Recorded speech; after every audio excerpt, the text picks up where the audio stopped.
At sa kaugnay na balita, nilinaw naman ng kataas-tasang hukuman na wala namang nabago sa pagpapababa sa passing rate ng mga bar examinees na nasa 74%. Lalo na't mas may pakinabang naman umano rito ang mga law school. Sa kabilang dako, proud naman ang pamunuan ng New Era University College of Law sa magandang performance ng produkto ng universidad. Si Weng de la Fuente sa report. Total of 3,962 new lawyers. Hindi na bagong bagay na ibinababa ng Korte Suprema ang passing grade sa bar exam. Sa anunsyo ng Korte Suprema sa mga pumasa sa 2024 bar exam, ibinaba sa 74%, ang dapat sana ay 75% na passing grade. Taong 2007, ibinaba rin sa 75% ang passing rate dahil sa 85% lang ang nakuha ng nangunang barista, habang ikinonsidera namang pasado na ang lahat ng nakakuha ng 72% noong 2008 bar exam. Aminado si Dean Wilson Legaspi ng New Era University College of Law na maaaring sabihing indikasyon ito na nagkakaroon nga ng pagbaba sa kalidad ng mga pumapasang abogado. Pero sa kabuuan, may pakinabang ito sa mga law school dahil mas maraming barista ang papasa para maging abogado. Mula sa 10,502 takers ng bar exam, mayroong 3,962 ang pumasa para maging bagong abogado o passing rate na 37.84%. Minsan sa Supreme Court talaga pong ganyan eh. Minsan discretion nila na ibaba ang passing rate. Although usually naman ay talagang 75%. Mm-hmm. May mga Discretion ko nila for valid reasons po, hindi rin namin masabi pa. So may kaya daw ba ibinaba kasi medyo hindi daw ba may epekto yun dun sa kalidad ng mga pumapasang abogado ngayon?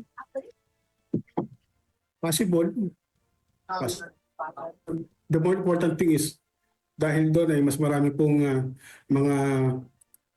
mga pumasa ngayon. Hindi lang naman ang school natin ang nakinabang, kundi lahat po ng law schools ang nakinabang doon sa pagbaba po ng passing rate. Ipinagmalaki naman ni Dean Legaspi ang magandang performance ng NEU College of Law sa 2024 bar exam. Maganda po performance po ng mga barista po natin ngayon. No?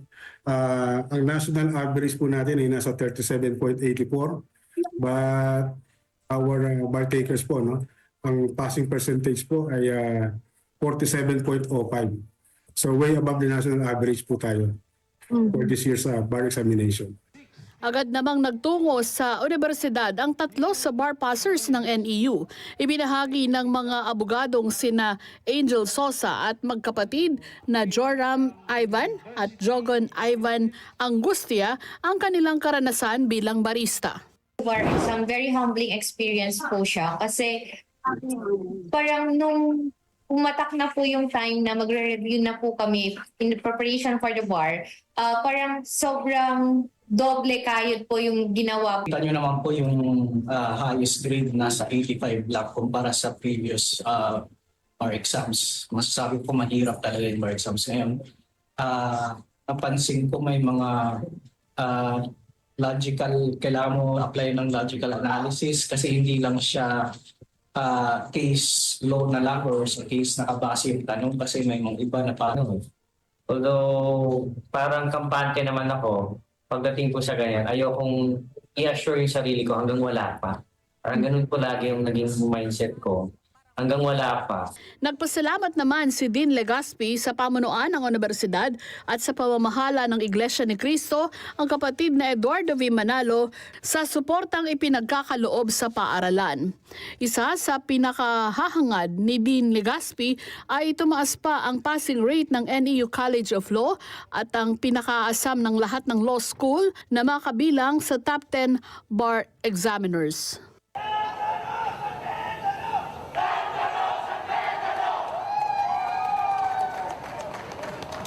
Weng de la Fuente para sa Mata ng Agila, matatag, tapang, matapat. Maraming salamat sa inyo pong pagsubaybay sa Mata ng Agila Primetime. Para malaman ang matatag, matapang at matapat na mga balita, I-follow lamang at mag-subscribe sa AtNet25 TV.